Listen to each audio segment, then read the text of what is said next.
Welcome to Kenton's videos. Enjoy the video. In this video, I will show you how to make steak on the grill using an easy method. We'll start by selecting a great cut, about 1½ inches thick, which is ideal for even cooking. Then, it's crucial to pat your steak completely dry with paper towels. This step helps achieve that perfect crust.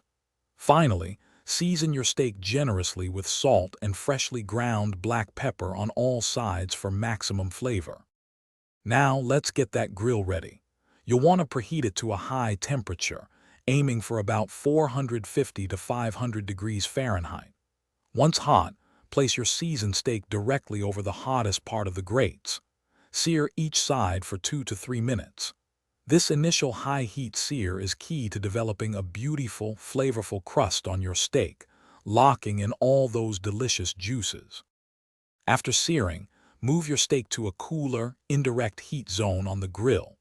This allows it to cook through gently without burning the exterior. Use a reliable meat thermometer to check for doneness. For a perfect medium rare, you're looking for an internal temperature of 130 to 135 degrees Fahrenheit. Remember, cooking times will vary based on steak thickness and grill temperature, so always trust your thermometer. Once your steak reaches the desired doneness, transfer it to a cutting board and tent it loosely with foil. This resting period is absolutely crucial, so don't skip it.